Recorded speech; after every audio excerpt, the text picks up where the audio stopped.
Rise and grind with us right here on the early line. It is March 4th, 2024 edition here, and we got you for the next 3 hours. Donnie Rightside here, and we're going to have a ton of guests on the show over the next 3 hours. Ben, a little bit under the weather. Don't you worry. He'll be back tomorrow, but we got you covered. Let's have some fun and kick it off. By the way, we are going to get into the 7-7 right now, but our long-lost national pastime is out of the way. That's the Combine. Ended on March 3rd. Congratulations, people. We actually made it through. Hopefully some of those guys improved their draft position, and maybe some of those guys didn't do so well. But we got the hottest topics in the sports landscape coming up right now on the early line. Let's get into it, which started in Boston yesterday. 140-88 final. That was the Boston Celtics beating the Golden State Warriors. My goodness, this game was over right away as Jaylen Brown was incredible in the first quarter, dropping three-point shot after three-point shot after three-point shot. At the end of the first quarter, that score, 44-22. So you might have said to yourself, okay, Golden State, we got plenty of time here. Let's catch up before the half. They get routed again in the second quarter, 38-16. They get blasted by over 50 points yesterday in Boston. The Warriors, which coming out of the All-Star break, maybe we were looking at rising and shining here, making the playoffs, getting a good run. Now, granted, we still think they're going to be in the playoffs, no doubt about it. But at the same time, my goodness, man, they got absolutely dropped yesterday. And also, take a quick look at this box score yesterday. Look at the starting lineup here. Minus 24, minus 30, minus 29, minus 20, and minus 22. That was the Golden State Warriors starting lineup. And if you felt the bench might come after and help them out, how about Lester Quinones? Remember the kid out of Memphis here? He was a minus 37 off the bench yesterday in 33 minutes. Unbelievable action for the Boston Garden. This is the reason why we think the Boston Celtics are going to be so tough to knock out in the NBA playoffs. As we welcome in the radio audience, you're watching and listening live on a Monday morning edition of The Early Line. Donnie Rightside here right now on a solo mission, but don't you worry. We got plenty of help on the way so we can get off to a great start this week. And also, getting off on your dancing shoes here, the A-Sun tournament is going to start a little bit later today. Sirius XM channel 159. Welcome into the mix. Let's keep it moving in the NBA yesterday. This is an interesting one. If you would have told me before game time the New York Knicks were going to win 107-98, you know what I would have told you here? Jalen Brunson's going to have a monster night on the court, and a way the Knicks would go with a victory. But how about this? Take a look at that box score. Jalen Brunson played under 1 minute in that basketball game, missed his only field goal, didn't score a single point, and yet the New York Knicks went on the road and won. And my goodness here, if you're taking a look at Josh Hart, 45 minutes played yesterday, 5 of 12 from the floor. But how about this? 19 rebounds and 10 assists to go along with his 13 points. That is an unbelievable feat yesterday. Now, you might be saying, okay, Cleveland, you still should have won that basketball game. They were without Spider Mitchell. Shouldn't have mattered there at that point here. That's a big-time win for the New York Knicks, who, again, I equate to the Philadelphia 76ers that we're going to talk about a little bit later, stealing a victory in Dallas. Any one of those wins that you can come up with without your superstar and or multiple players in your starting lineup, that's going to be a big victory. King yesterday for the New York Knicks overall, the three-point line, 41% as a team for the Knicks, shot 70%. By the way, very rare you'll see this in the NBA, right? 7 of 10, not from the three-point line, from the free throw line yesterday for the Knicks, and still handedly winning in Cleveland, even though they were shorthanded at multiple positions here. But shout out that team. And also McBride off the bench, playing 47 minutes. These guys are Iron Men over there in New York City. Congratulations, great win there by the Knicks. Let's keep it moving. And one of those games where we take a look at the Clippers coming out of the break, a little bit of the doldrums, a little bit of a lull here, but now back-to-back victories. How about an 89-88 win over the Minnesota Timberwolves? And no, this wasn't the final score of the end of the third quarter. This was a full game here. Defense was across the board. If you take a look at the Clippers overall, Paul George, 34 minutes. Kawhi Leonard, 38 minutes. James Harden, 34 minutes. That's what we expect out of the big three. However, you only got 15 points out of PG, 5 of 16 from the floor. And how about this? James Harden, he was perfect in the wrong way, people. 0 for 10 from the floor, but still ended up finishing up 4 points, but more importantly, 10 assists. And also Kawhi Leonard dropping 32 here. That's a big-time victory on the road. And also, when you couple it with Minnesota trying to fight for that final spot, should I say final spot, the top spot overall in the Western Conference, that's a really big win for the Los Angeles Clippers on the road now with back-to-back victories. Maybe they can get back to their NBS best ways before the All-Star break. So back-to-back wins for the Clippers here, but also a loss for the Minnesota Timberwolves. Did you know the Timberwolves coming into that game, people, 22-7 on their home court, now dropping to 22-8. If we flip it over, it seems like an all basketball morning today, and rightfully so. Incredible action on Saturday and Sunday, which did include the sixth ranked Iowa Hawkeyes besting Ohio State 93-83. Now, if you guys remember, just a few short weeks ago, this was one of the better basketball games we've seen on national TV and sort of captivating the audience when Iowa went into Ohio State, and a monster performance by Caitlin Clark wasn't enough to win that game. They returned the favor by winning by double digits and covering, but also the bigger ingredient in this game, it was Caitlin Clark needed 18 points to be the Division I scoring record leader over Pistol Pete Maravich. She got 35 points yesterday, 9 assists and 6 rebounds. Now, the all-time NCAA leading scorer here. Impressive performance. Now, we know she does like to take a lot of shots, right? 10 of 26 from the floor, 6 of 17 from three-point range, 9 of 10 from the free throw line, but also added in 9 dimes in there. We say this repeatedly. Look, Ohio State was a top 3 basketball team coming in here. You are also going to have an unbelievable matchups once you get to the conference tournament in the Big Ten, but more so than ever, throughout the 90s, throughout the early 2000s, it was UConn, it was Tennessee. Now it's switching back to multiple teams that can win it here. Well, LSU, who won it last year, looking to repeat. Of course they are. You take a look at the Iowa Hawkeyes, so much fun losing in the final last year, but more importantly, there's a team out here right now that we're going to talk about, South Carolina, 29-0 on the season. 16-0 in conference play. A 76-68 win over the Lady Volunteers. South Carolina just continues to roll. So we have that superstar talent, those superstar teams here. Teams looking to repeat like LSU, as I just said. But South Carolina, who's going to knock them off? They clearly are the favorite here in women's basketball. Perfection in conference play. Now, the key is going to be, can they make it through their conference tournament? And then also through the March Madness tournament here, which we just said. Multiple teams gunning to knock them down, but an impressive performance for Dawn Staley's crew this year once again. Looking to get back to the throne in college basketball. You know who else is looking to get back in the throne in college basketball? So is UConn Huskies in men's basketball. 91-61 final over the Seton Hall Pirates. And how about this clean victory? Winning by 15 in the first half? You guessed it. 15 points once again in the second half. We had JY on late last week here on the early line. I asked bluntly, is there any chance that the Seton Hall Pirates will be able to upset the UConn Huskies on that Sunday afternoon? He emphatically said no, and he was exactly correct here. The UConn Huskies rounding in the format at the FanDuel Sportsbook right now, the favorites to cut down the nets in March Madness. Let's also take a look. Look, we hit every single realm of the sporting atmosphere this morning. Louisiana, not LSU. Louisiana ends Oklahoma's record 71-game streak in softball, finally coming to an end. Louisiana prevailed 7-5 in 8 innings to end Oklahoma's big-time win streak there. See that? Made it all the way around here. We got in some college basketball for the men's side. We got in women's college basketball. We also got in some softball action and some NBA action. People, to Monday right here on the early line. We are going to take you through everything. We got NFL topics coming up, the biggest NBA games, and also a preview of what's to come this week. Don't go anywhere. You're watching the early line right here on SiriusXM channel 159.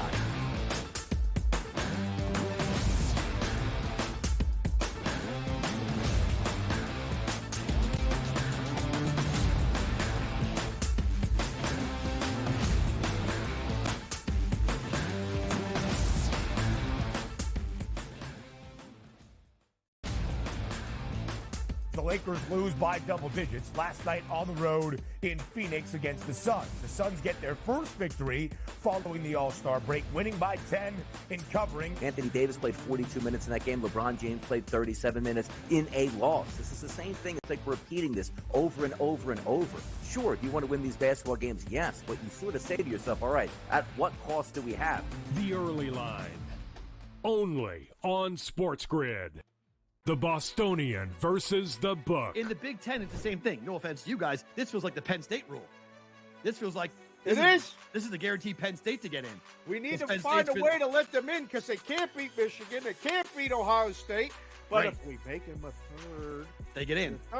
This is they're the Penn always State going to rule. be better than the West half. Yep. And that 1 year that Lightning in a Bottle catches on the West half, we'll let them in too because they'll bring people. The Bostonian versus the Book. Guess what? Rock fight alert. Rock fight alert. Look at this Missouri-Tennessee score at the under 16. 1-0 Missouri. What is that? Watched the entire Penguin game on Sunday. Been watching a lot of their games. I feel like we're seeing the end of the Empire. There's talk of them maybe trading some big names. Game time decisions. Only on SportsGrid. Laying points on the road in college basketball is an absolute landmine. I would not do it. I won't do it the rest of the year. I'm done doing that because it just consistently loses. I mean, 3 possessions in a 9-point game in which the opposition now is the clock, not the actual team you're facing, right? Right. And these guys are taking up shots. I mean, it's just like, that's why it's the NBA. In-game live, prime time, only on SportsGrid. It's smarter to be on SportsGrid, your 24/7 sports wagering network. The early line. Magical and historic season in Lincoln, Nebraska continues. He is the best player in the NBA, but also in the biggest moments where the national media is watching. Newswire. Something that we have never seen happen before with one of the iconic coaches in the game. Pharrell, coast to coast. The team covers. It's automatic. It's every time. Not sometimes. It's every time. Game time decisions. Luka is actually far more dangerous from 3 on the road this year than at home. This game here tonight, you may want to consider taking as many points as humanly possible. In-game live, prime time. We got not 1, but 2 coaches fired systems in place. Sports Rage This late sort night. of has letdown written all over it. It's going to be hard to match the emotion that they played with the other night. It's smarter to be on SportsGrid.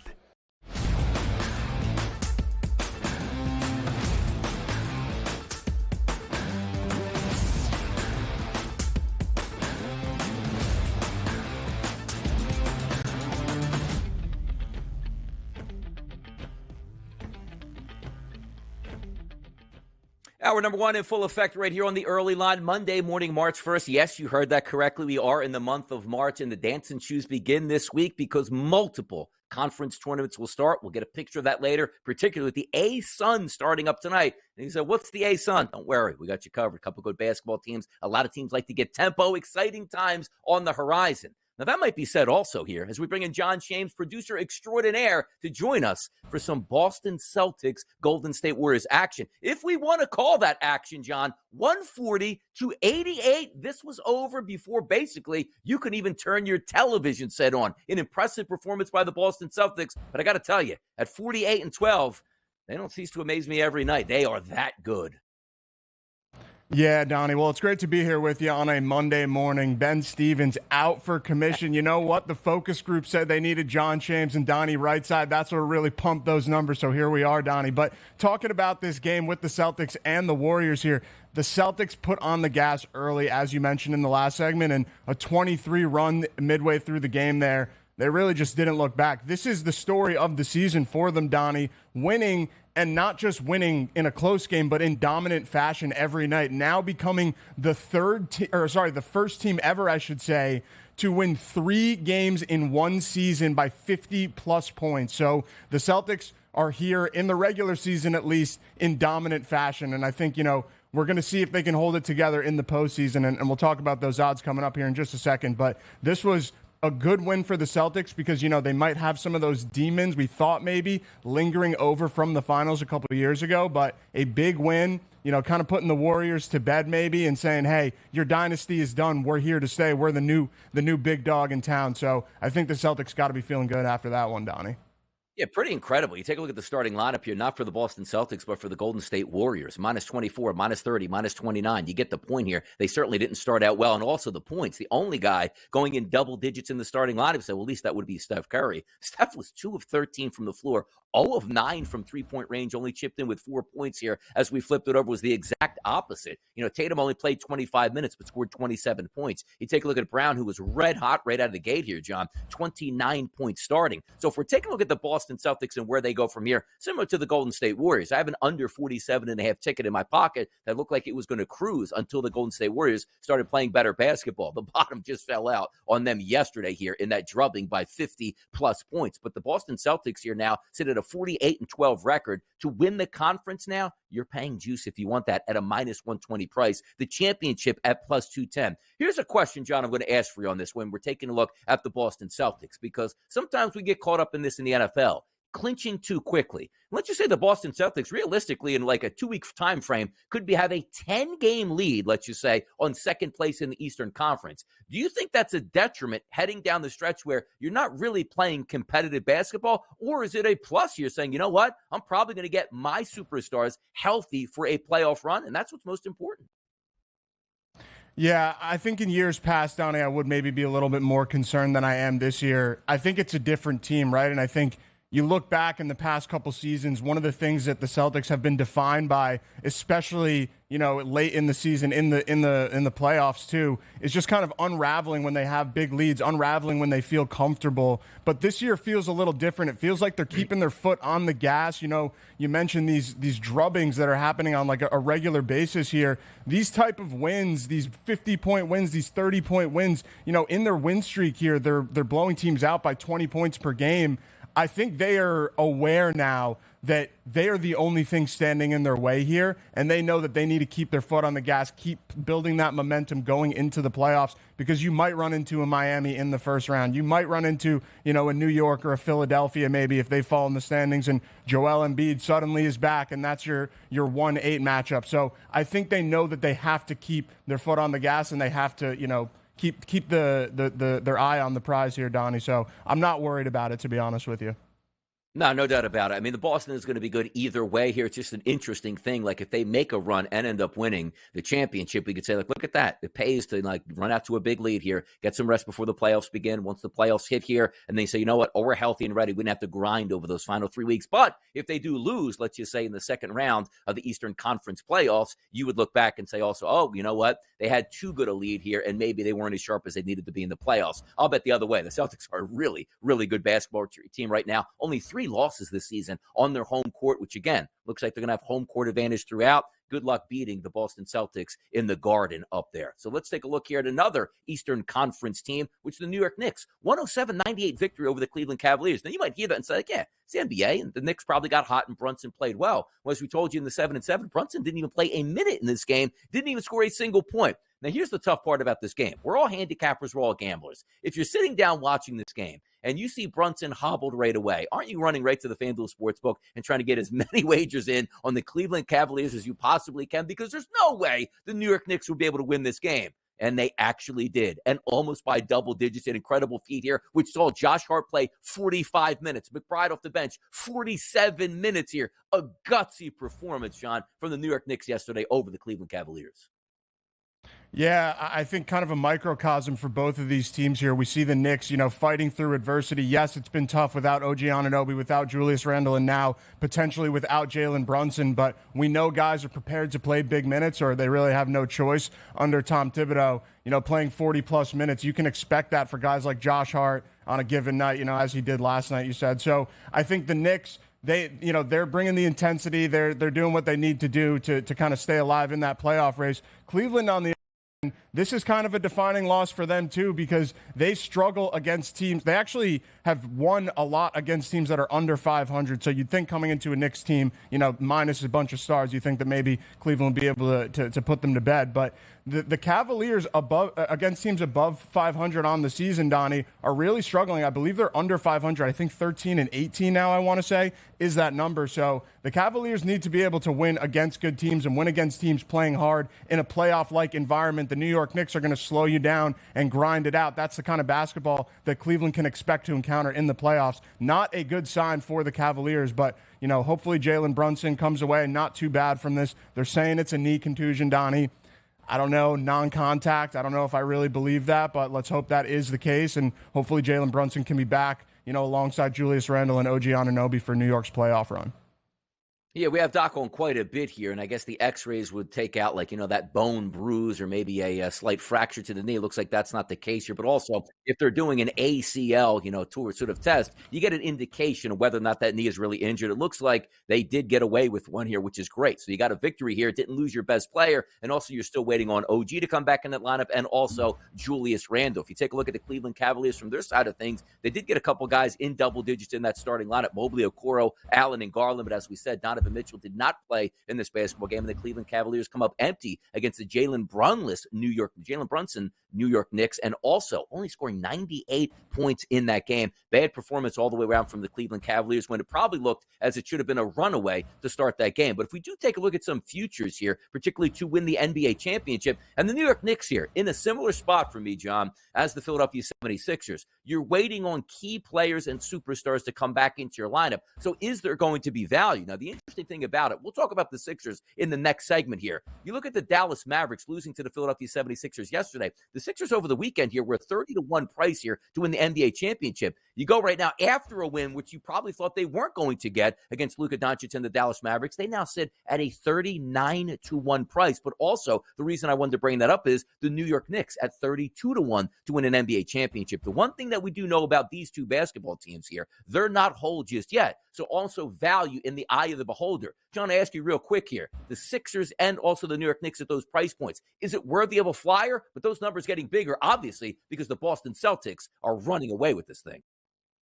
Yeah, I think it's a good time to buy in right now. As you said, Donnie, this is going to run through Boston at minus 120. You might still have a little bit of value potentially to even get in on a ticket on them. But I think if you're looking elsewhere right now, look at those plus 3,000 prices. You know, the Knicks and the Sixers right now, a good time to buy in considering their superstars are probably going to come back at some point. We'll take a look at those Sixers next. And also, LeBron James setting incredible records out there in the NBA. Come on back with us. It's the early line right here on a Monday morning.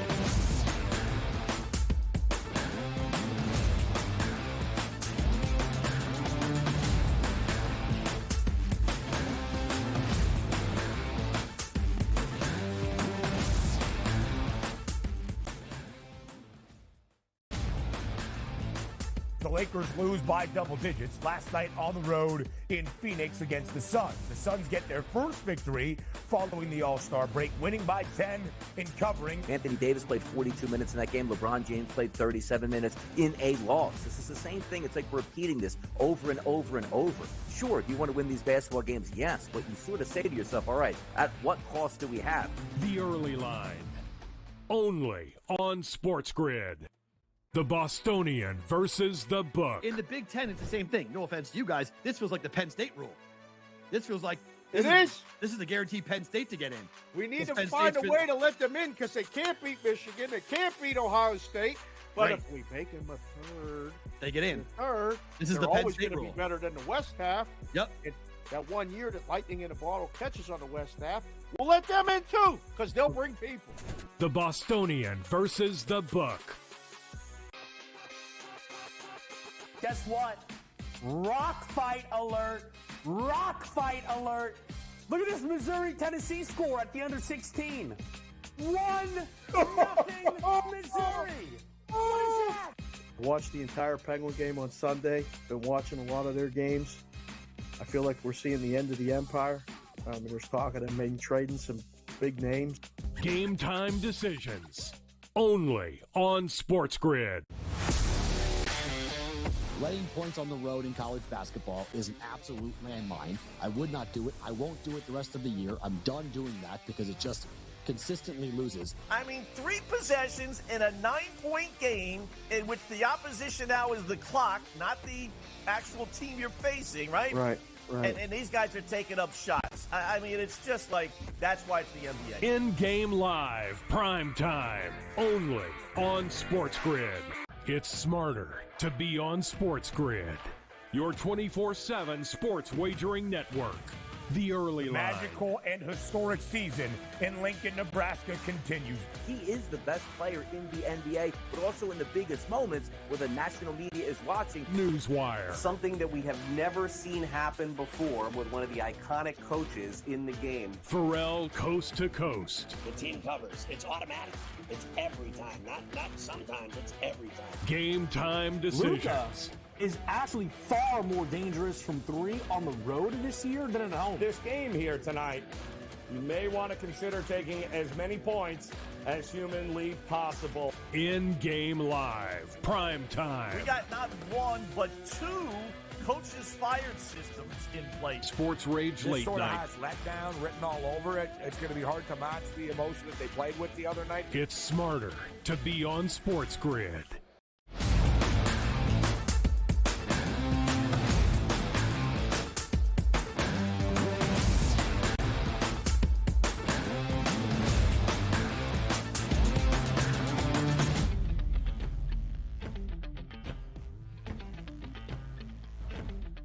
NBA action this weekend was certainly incredible as we continue to go down what happened on Saturday and Sunday, which included record-breaking performances by LeBron James and also incredible performances out of the New York Knicks that we just went over, and also the Philadelphia 76ers. I'm Donnie Rightside. He's John James. More NBA talk on the way, which stunned me yesterday. You take a look at the Dallas Mavericks, and the first thing you would look at is Kyrie going to play? Is Luka going to play? Okay, they should easily handle the Philadelphia 76ers, who have basically been trying to tread water without Joel Embiid here in the Eastern Conference, and it hasn't worked out all that well until yesterday, where the Philadelphia 76ers jumped out to a 10-point lead in the first quarter, 32-24, had the lead at the half and held on at the end. Why? Some are calling this the Tobias Harris game here, John. 28 points, which included 11 of 19 from the floor, and also taking a look at Tyrese Maxey's 24 points. And then off the bench, Kelly Oubre, 26 minutes and 21 points here. I think we see a common theme here, John, right? You're looking at this game saying to yourself, well, Luka got 38, Kyrie got 28. That should be good enough for a victory. It wasn't yesterday, John.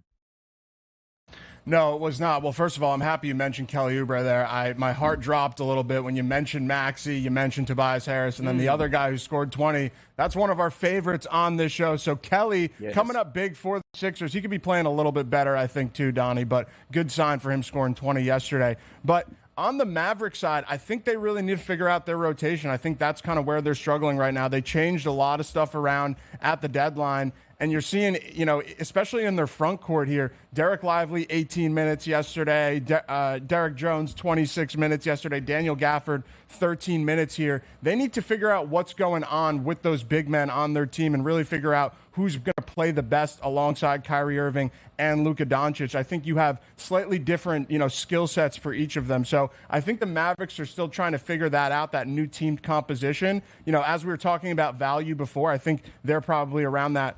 I think I saw them at 32-1 to win the NBA title. So I think if you trust that the Mavericks are going to start to figure it out from a chemistry perspective, now might be a good time to kind of buy in on them. But a good sign for the Sixers staying alive yesterday and kind of taking advantage of what's probably some confusion from that Mavericks rotation right now.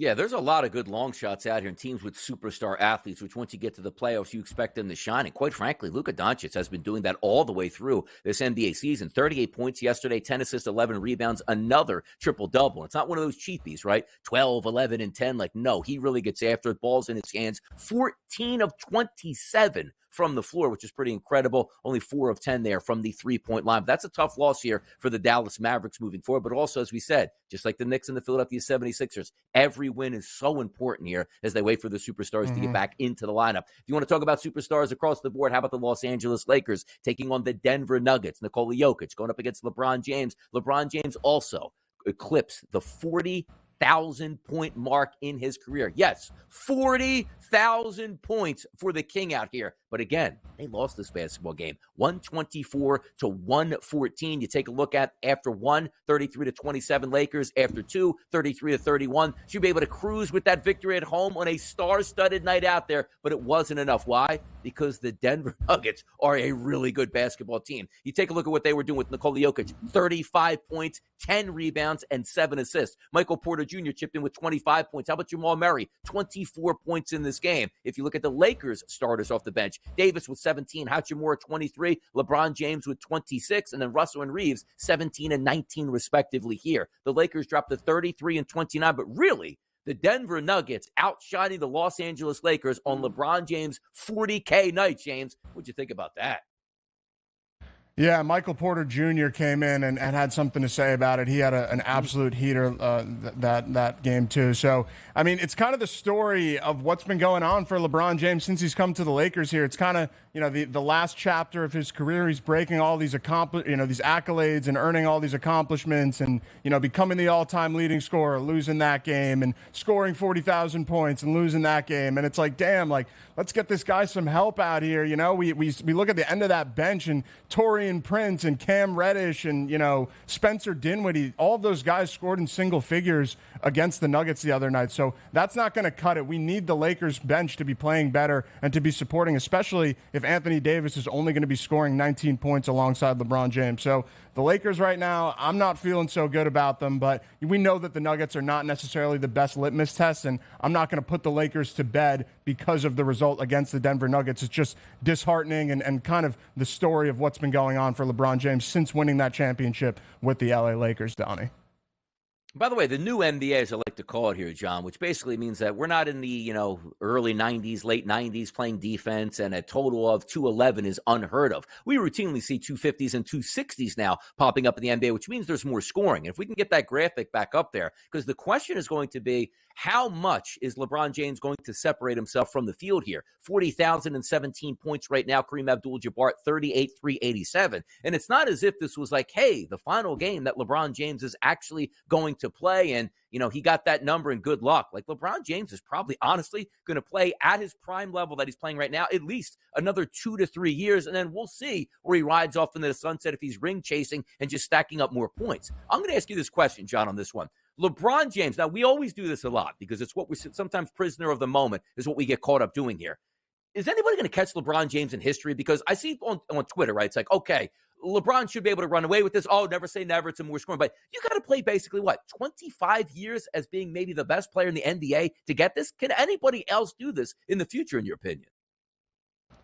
I actually think, yeah. I don't know how immediately it will happen, right? Because as you said, it's all about how many seasons you end up playing. So, is a guy like Victor Wembanyama poised to do this? I don't know. Is a guy like Victor Wembanyama poised to play, most of every season of his career and have a 20-year career? I'm not sure about that, So I think it depends on who's going to be that next guy that's ready to play 20, 25 seasons, whatever it is. Because when you think about it, Donnie, we talk about how much the NBA has gone up in scoring as these years have gone on and how much individual points per game averages have gone up as well. And, so many guys averaging over 30 points a game now. It's unheard of 10 years ago in the NBA. Maybe you'd have one guy around, 28, 29 points per game. But, Joel Embiid averaging 35, 36 points per game. That's just nutty. So in the new era of the NBA, as you said, if someone can kind of latch on to that wave and, ride those high totals for 20 years, maybe you find yourself in a position where when it's all said and done, you're within striking distance of that 40K mark, that 42K mark, whatever LeBron James ends at. But I think it's really going to be about longevity, as you said. And I have not been able to identify who I think that next player is going to be that could possibly contend for that. Yeah, maybe 30 years ago, too, John, we were taking a look at the NBA going like, well, yeah, some guy's going to have to play 20 years. He wants to stack those chips here. But now you're seeing 5-year extensions at over $300 million. So guys that hit 36 and 37 go, I'm good, man. Why do I got to play another 7 or 8 years here, even if I can? Let me just ride off into the sunset and use my investments and my money, and, away we go at this point. Now, also, something that you might not have heard of just a couple years ago, the Oklahoma City Thunder winning games on the road. They actually improved to 18-12 after a victory over the Phoenix Suns, which now has the Oklahoma City Thunder in the Western Conference in first place by half game over the Minnesota Timberwolves. And if we're taking a look at the usual suspects here for OKC, I don't know if it's written here or they have to do this, but Shai Gilgeous-Alexander scoring over 30 points every single night is always being incredible to me. Drops 35 points last night, gets some help from Williams with 22, but he was the big star, 15 of 27 from the field. Even though he didn't make a three-point shot, still able to get those 35 points. But also, John, we take a look at the Phoenix Suns. And if I would have told you coming into this game, Bradley Beal's dropping 31, you know what I do go next? Man, wonder what Devin Booker and Kevin Durant are getting. Well, Durant got 20. Devin Booker didn't get any because he didn't play. Another theme for the Phoenix Suns. I don't know if it's smoke and mirrors now where they might be the hottest team you want to take entering into the playoffs because they won't show you what the big three looks like. But that's a loss yesterday for the Phoenix Suns that if the big three was out there, maybe they win. But also, credit OKC, man. Monster win going on the road and handling the Suns. Yeah, first on the OKC side, I'm starting to buy in a little bit. I've been kind of keeping them at an arm's length. I haven't really considered them to be a true contender. Yes, a good regular season team, but it's hard to buy into a team that hasn't done it in the playoffs, obviously. But you're starting to watch who they've beaten and their resume, and they've beaten the Nuggets, and they've beaten the Suns, and they've beaten the Celtics. And, they have these signature wins on the season.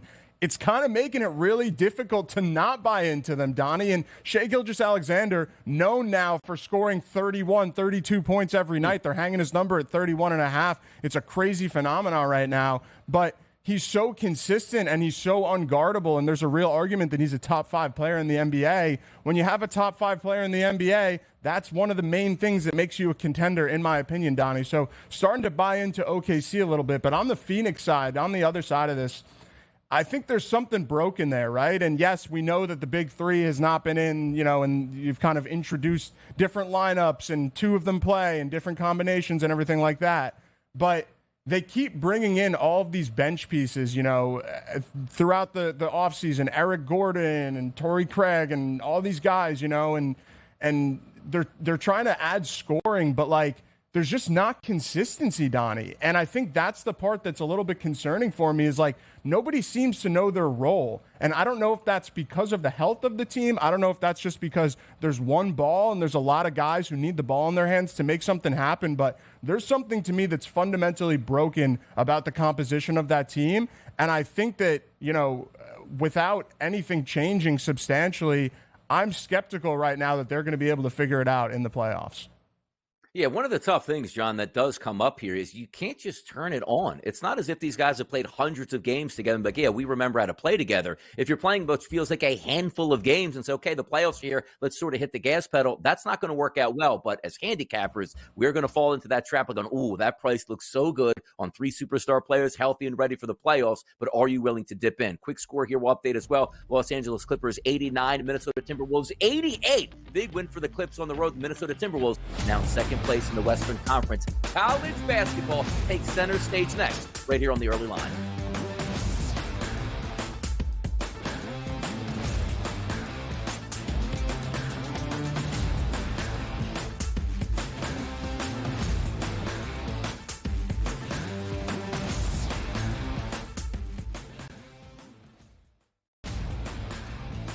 The Lakers lose by double digits last night on the road in Phoenix against the Suns. The Suns get their first victory following the All-Star break, winning by 10 in covering. Anthony Davis played 42 minutes in that game. LeBron James played 37 minutes in a loss. This is the same thing. It's like repeating this over and over and over. Sure, do you want to win these basketball games? Yes, but you sort of say to yourself, all right, at what cost do we have?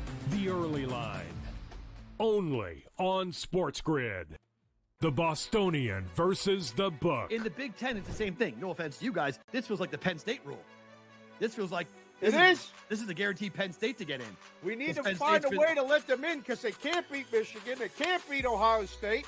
But if we make them a third, they get in. Third, this is the Penn State rule. Be better than the West half. Yep. That 1 year that Lightning in a Bottle catches on the West half, we'll let them in too because they'll bring people. The Bostonian versus the Book. Guess what? Rock fight alert. Rock fight alert. Look at this Missouri-Tennessee score at the under 16. 1-0 Missouri. What is that?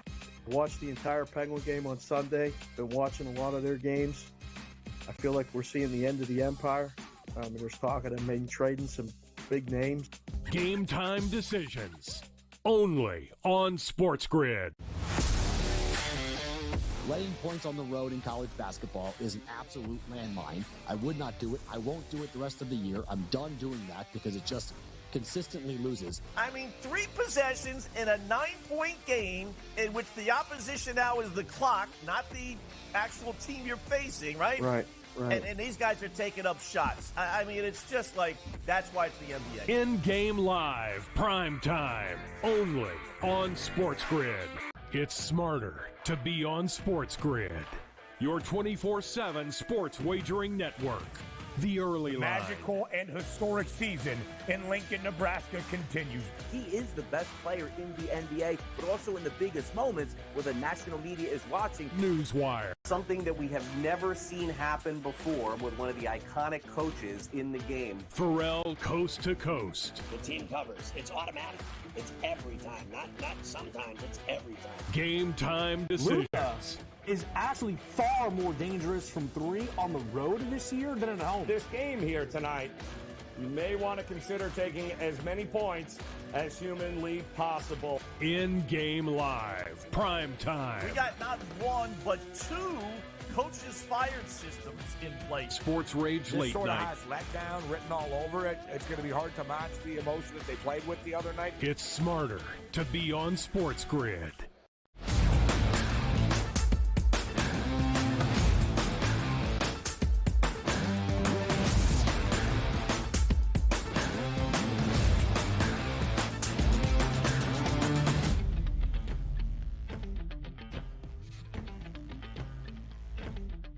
Right back in it here. Hour number one. Big segments here. Also, big-time NBA action as we take a look at the Clippers and the Minnesota Timberwolves from yesterday, people. The Clippers now sit on the season 39-20, 18-12 away from home after a victory over the Minnesota Timberwolves, who now dropped to 42-19. If we take a look at this game, overall, Paul George, 15 points. Kawhi Leonard, 32 points. If we take a look at the bench, how about Norm Powell? Chipped in with a 24-point spot, but also, you see that final score, 89-88, right?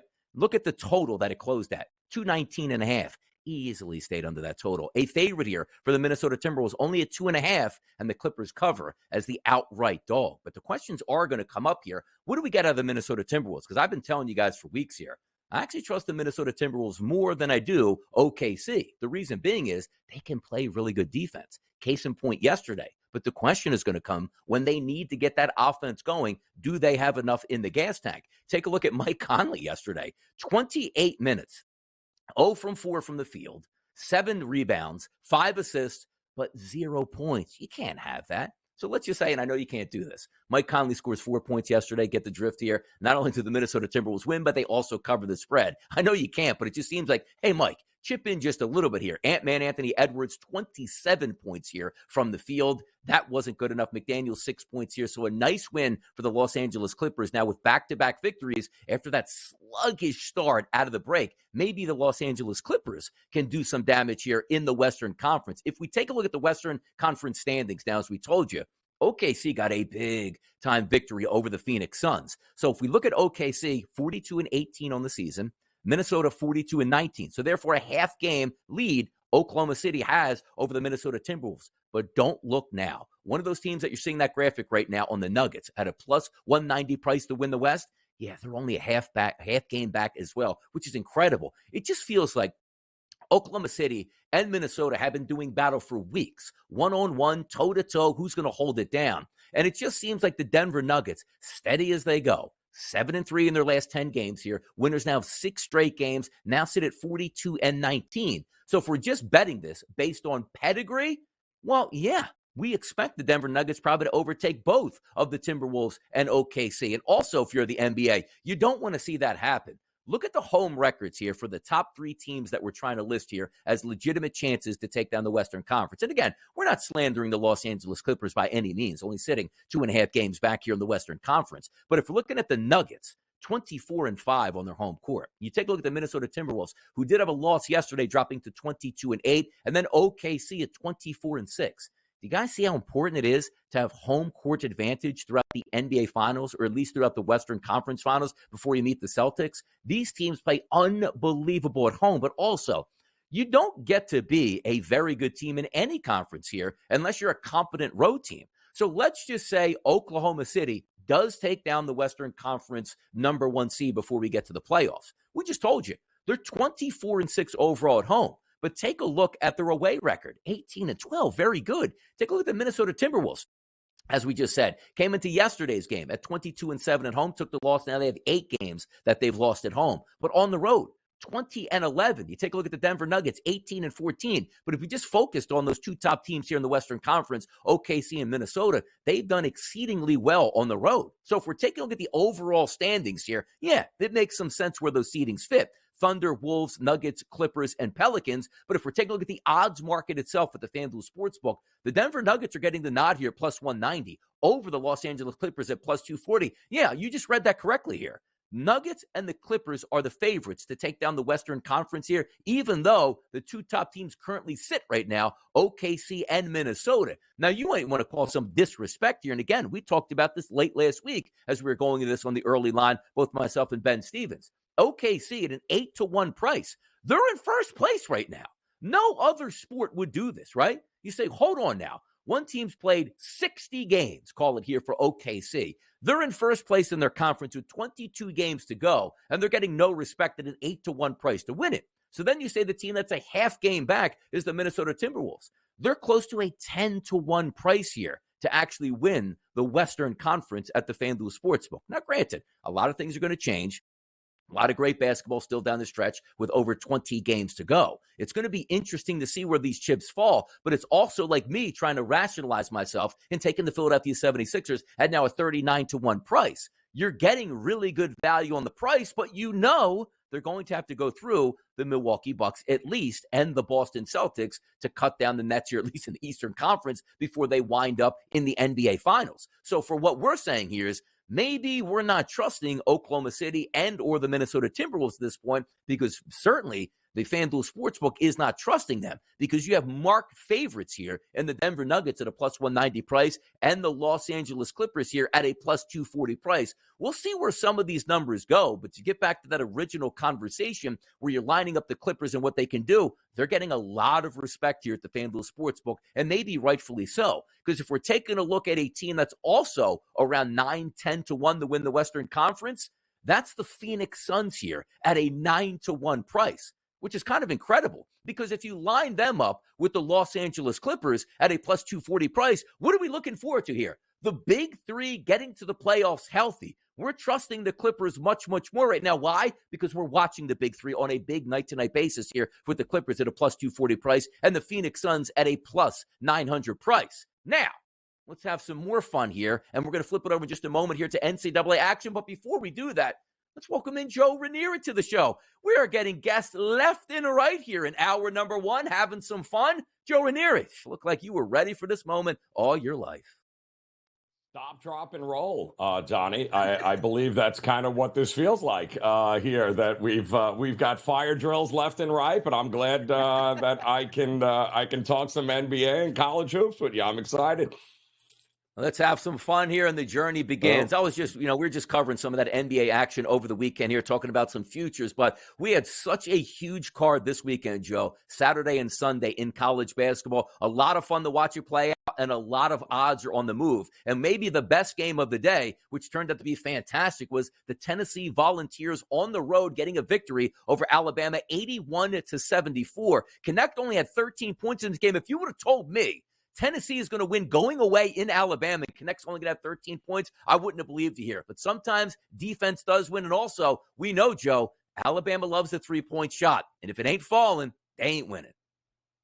Well, we noticed the first game that they played, right? That 91-71 beatdown of Tennessee. Some teams are just not a great matchup for one another, right? And Alabama proved in that first game that, you're not going to outmuscle, you're not going to outrun them, you're not going to outshoot them. There is a lot of experience on this Tennessee team. And more importantly, Donnie, I think you nailed it there with Tennessee, is that they didn't need Connect to win this game here against Alabama. And that means that they've got enough guys willing to be able to step up. Talent-wise, they have enough guys that can step up on a moment's notice and get it done. It was Connect, right, the week prior. Now it was, everyone else kind of stepped up and handled business. But more importantly, defensively, they got the stops they needed when they needed. And to do that in Tuscaloosa, Tennessee to me is just that fourth number one seed that nobody wants to seem to talk about come bracket time. Yeah, one of those teams that most people sort of lying in wait. They see that price point at the FanDuel Sportsbook. It's a little bit too short now. I'll wait for it to get bigger. I'll tell you one team here in the SEC, Joe, that's looking there on the public is going, give me some more of that team. That's those Kentucky Wildcats. 111-102 victory over Arkansas. This team can fill it up when they're hot, maybe. None better in the nation, but the inconsistency throughout the season has bit them a bit. But the Kentucky Wildcats now winners of 5 of 6 games, and also maybe the best overall recruit in the country last year in DJ Wagner, finally showing signs he's the player that the Wildcats thought he could be. 26 minutes, 6 of 7 from the floor, which included 4 of 5 from three-point range and 19 points here. There's been many games here, Joe, throughout the season. 3 points, 4 points, 6 points. He steps up, Kentucky steps up, and now looks to be a real player come March Madness now.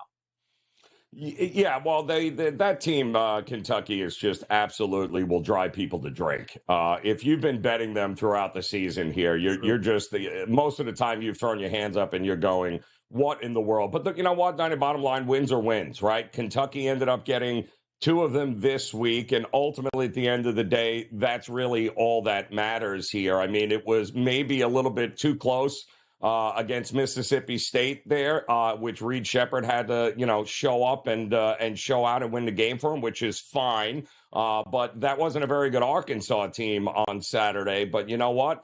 They were still able to drop over 100 points on them. So They can outmuscle you, they can outshoot you, they can outrun. But I worry about Kentucky with maybe some of the more physical teams, a team like Houston, for instance, that might be able to slow them down a little bit. And what happens if the shots aren't falling for Kentucky? What is their second pitch? What's their go-to pitch after that? That's what worries me about a team like Kentucky. Exactly, Joe. You got to win 6 games in a row here in March Madness to cut down the nets. Yep. You take a look at Kentucky, you say, can they do it? Yes, but also, oh boy, Kentucky is out in the round of 64. Probably wouldn't surprise a ton of people here because that's been the inconsistency here of the Kentucky Wildcats. The one team that has been consistent, at least over the past couple of years, that's the Houston Cougars, number 1 team in the nation. But how about this? 87-85 victors over Oklahoma with a basket at the buzzer. Usually, Joe, we talk about Houston and say the calling card is defense. That wasn't the case here on Saturdays. They gave up 85 points, but their offense, 57% as a team from the floor, which included 53% from three-point range and 82% from the free throw line. And, Joe, they needed every bit of those scoring options here just to hold off the OU Sooners. Yeah, Jamal Shade really saved them here too. Kind of got the OU, but again, wins matter, right? That's the only thing that matters. And it was the way that Houston won, Donnie, I think, which was most impressive. They didn't win their usual style of game, right? They had to actually score a ton of points, and they weren't able to slow down a very tough OU team at home. And let's face it, this was kind of OU's. This was their championship, right? To be able to, this was their entire season on the line, being able to take down, the number 1 team, Houston, in your own building would have been absolutely tremendous for them. And they played with desperation, but Houston was able to win outside of how they're used to winning. That is the mark of a team that has the chance, not only Final Four, but national championship there. You got to be able to win multiple ways. And you got to show up big in big moments. And boy, oh boy, did Houston ever in Norman. Showing up big in big moments here. That was the Baylor Bears on Saturday. My best bet from Friday's show, 4.5 to 5.5, depending on where you were getting that. Come Saturday, the Baylor Bears 82, Kansas 74. Big win for the Baylor Bears. Now sit at 10-6 in Big 12 play. And the Kansas Jayhawks. Heard this before, not quite a lot. 9-7 now in Big 12 play, but I liked what I saw out of the Baylor Bears. This is a talented team come March here with a nice victory over those Jayhawks on Saturday, Joe. No, it was a good win. I mean, listen, for Kansas, obviously, the fact that you got McCullers back on the court was good. I think that game was a little bit closer than what the final score indicated because Baylor was able to pull away a little bit in the closing minute there. But the reality is Baylor at home is a tough team. Kansas is going to have some issues moving forward. Baylor, not so much. Exactly, Joe. You can't bring the fog to other people's home court and the NCAA tournament. No. You better win some of these games on neutral court and on the road. Fun times in the Big 12 setup, but a big-time win on Saturday for those Baylor Bears. Let's close out that college basketball weekend. Talk about some more games from Sunday. We'll be right back right here on the Early Line.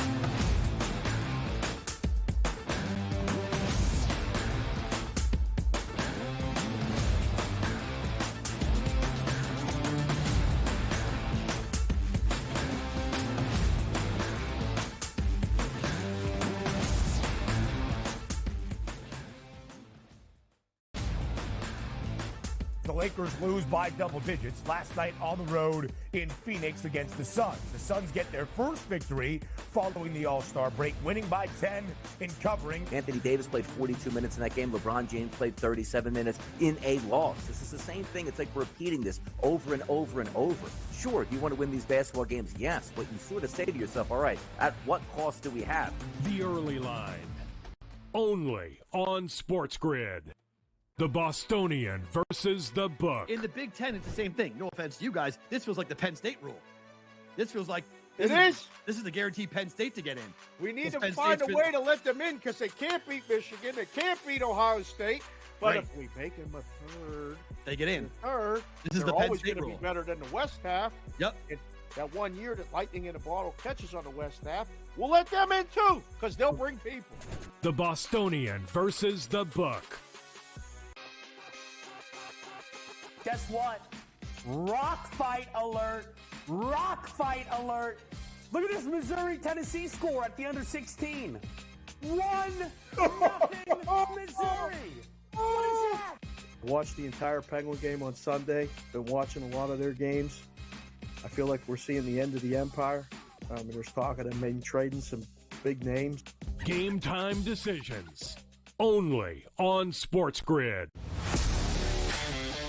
Laying points on the road in college basketball is an absolute landmine. I would not do it. I won't do it the rest of the year. I'm done doing that because it just consistently loses. I mean, 3 possessions in a 9-point game in which the opposition now is the clock, not the actual team you're facing, right? Right.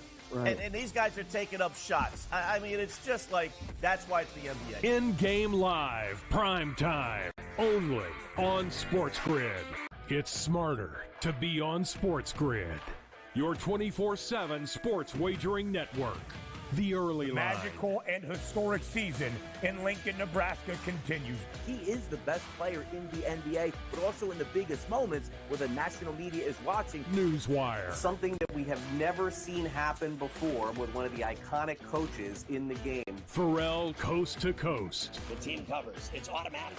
It's every time. Not sometimes. It's every time. Game time decisions. Luka is actually far more dangerous from 3 on the road this year than at home. This game here tonight, you may want to consider taking as many points as humanly possible. In-game live, prime time. We got not 1, but 2 coaches fired systems in place. Sports Rage Late sort Night. of has letdown written all over it. It's going to be hard to match the emotion that they played with the other night. It's smarter to be on SportsGrid.